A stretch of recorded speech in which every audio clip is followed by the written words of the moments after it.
as the season gets very, very close, we're going to be talking about the prediction for the Leicester game and possible, and we do mean possible, lineup. Alright, yeah, greetings all, and yes, this one today, as promised on the previous ones, we will be discussing possible lineups. We've got some good news as well about transfer, and what else was it?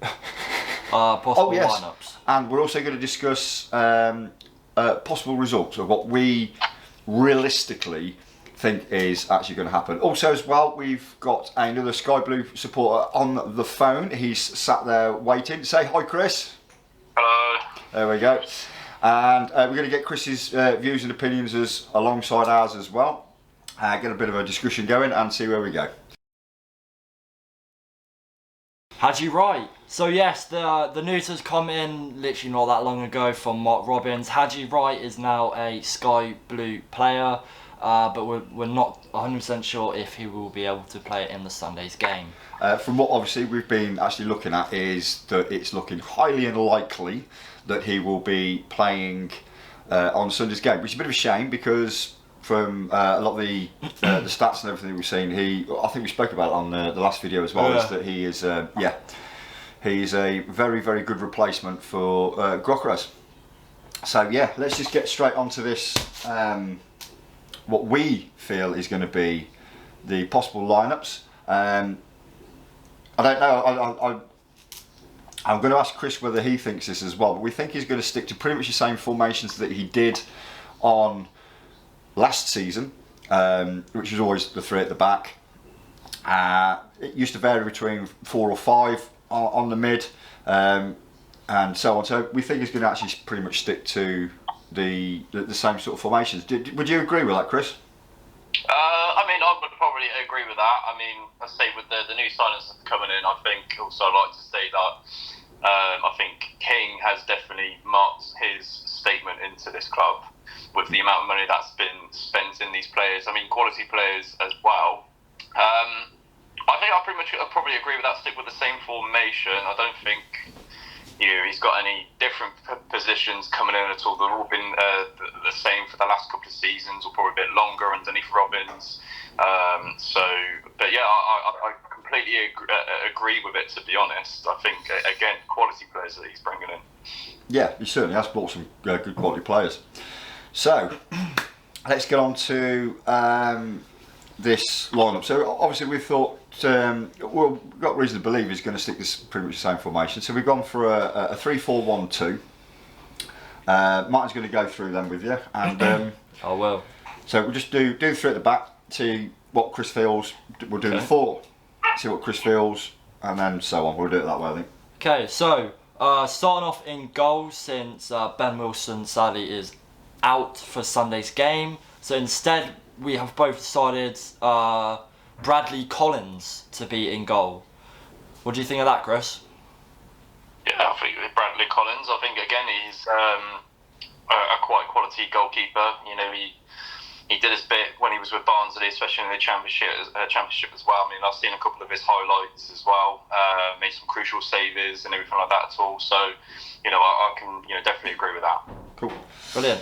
So now moving on to the centre backs. Left centre back, we have put one of our newest signings, Lewis Binks, who is on loan from us. In the middle, we have gone for McFadden. He's getting a bit old now, but I think McFadden can certainly finish that role. And to finish off our final centre back, at right centre back, we have gone with Lati Bondi Air. What do you think of that then, Chris? Definitely. Who was the first one you mentioned, sorry? Lewis Binks. Lewis Binks, ooh.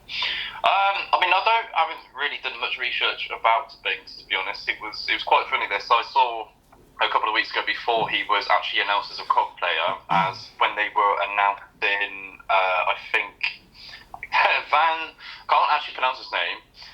Obviously, he's from the Netherlands. He's also from the, obviously, Netherlands League as well. We actually made a bit of a cock-up, really. They named it as Lewis Binks instead of the actual player that was supposed to be announced, which is quite funny. So that was yeah, it was. I mean, I'd say again, what I've heard, I think he is is a quite, a talented player as well, especially the team that he's come from too. Obviously from the Syria A or Syria, I can't remember. I think it was Syria A or Syria B, but I'm pretty sure. But again, it's still a quality defender.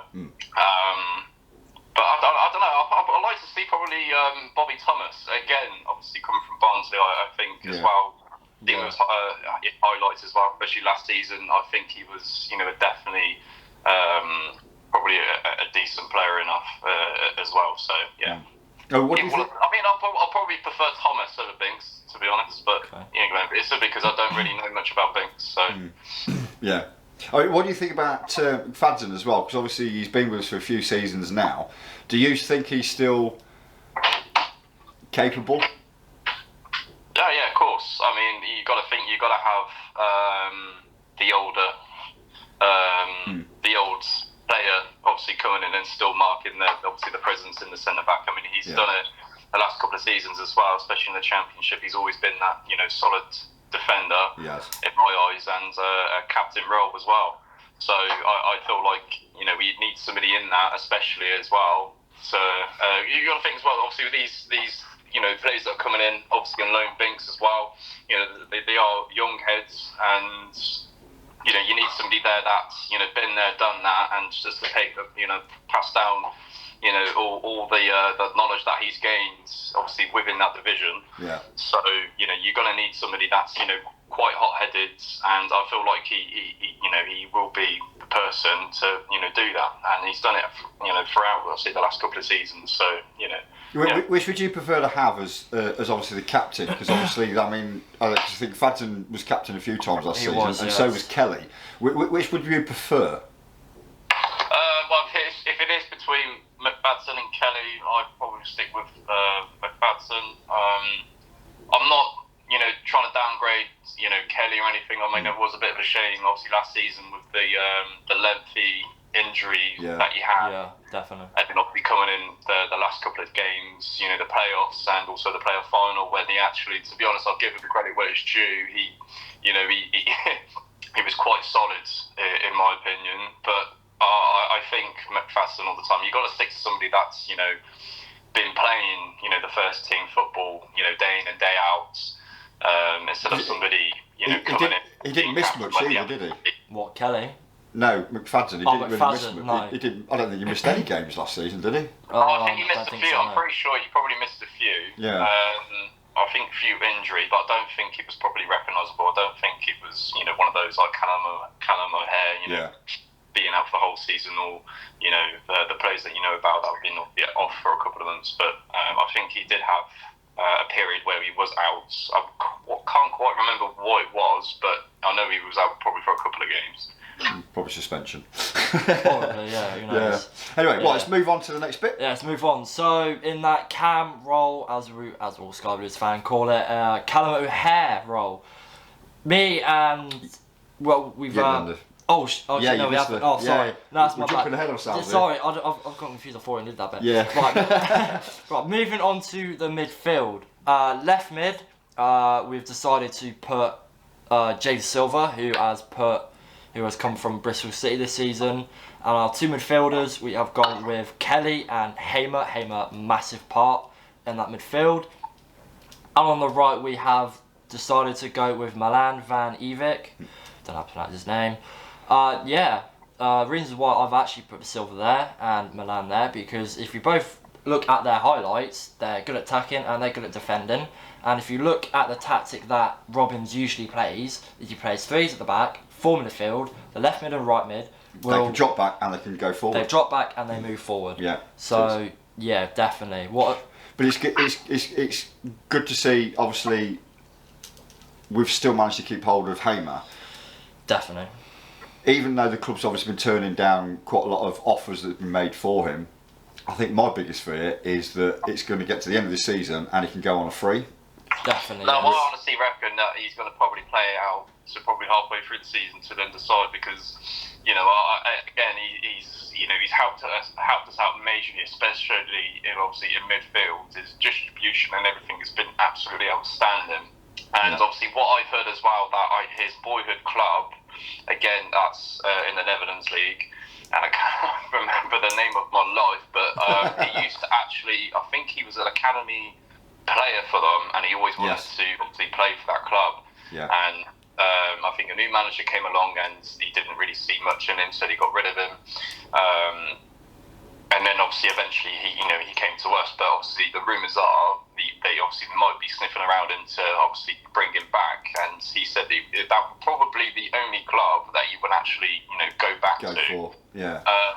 But honestly, going back, I honestly think he probably wait until halfway through the season to probably decide if he wants to stay on longer. I think he merely wants to see what this team's capable of and what they can go on and achieve, really, and see if they can actually push from obviously playoffs, and obviously try and push for the the automatics and stuff. I feel like he's probably going to play it out to that. So, but again, it's everyone's guess is as good as mine, really. And all I'm thinking is I hope he stays on. I really do, to be honest. Because again, he can wait until at the end of the season and then let him go for free, because that's money lost. You've got to think we bought for absolute peanuts. We bought for just over $1 million, and what he's probably worth 15 plus more.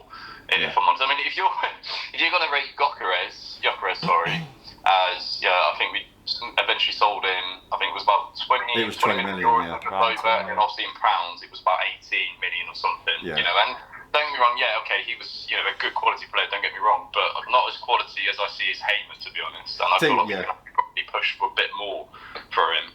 I think a lot of people are probably going to say the same, is that I think Hamer was the one that they wanted to keep than Gyökeres. I don't know if anybody's got their views on that. Leave a comment below, because we'd like to know who your preference was to keep, either Hamer or Gyökeres. So yeah, brilliant. Right, let's move on. Now to the Now we can move on to the actual cam position, which I accidentally jumped ahead on. So we've both decided to go with Tats Sakamoto in the cam role. Now, I was going to put Sakamoto on the right, but thinking about it, he can play in that O'Hare's role. If you look at some of the clips and look at pre-season, he just likes to run around the pitch. He likes to run at you, and it's just... He's certainly got a lot of skill. I mean, definitely. some of the clips I've seen of him, he's certainly not frightened, which is, I think, is somebody that in that role that you need, somebody who's going to... But the thing is I think one of O'Hare's biggest problems when he played in that role himself is he seemed to be a bit scared to shoot. Definitely. He had opportunities where he could have quite easily took a crack at goal, and he didn't. Hopefully,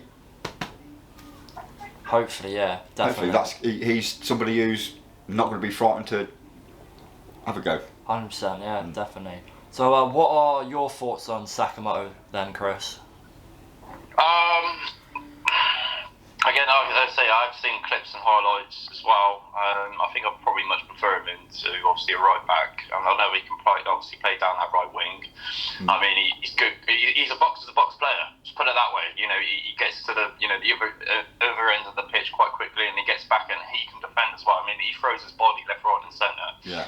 I mean, again, I've seen a couple of clips with his previous team, and he's been doing that, just throwing his body everywhere. And that's what you need as well. You don't really necessarily see that from obviously your right backs as well. It's more your centre backs that you see that from. But again, he's definitely up there. But I think I'm much prefer him to actually be a right back or right wing back rather than playing in a Hare's role.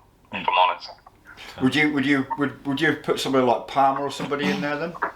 Yeah, Palmer. I'd say again. I'll just Palmer. I'll choose Palmer. If O'Hare's not available, then Palmer, 100%. I didn't understand the reasons why Palmer wasn't getting the play time. No, we couldn't either. That sort of baffled us, and I'm the same again. I think it probably baffled quite a few Cov supporters. I mean, I know on a couple of the Facebook groups that people have been saying about that as well. So same again. Leave your comments on that one as well, on your view over Palmer playing in that cam role. Right, so let's go on for the two up front.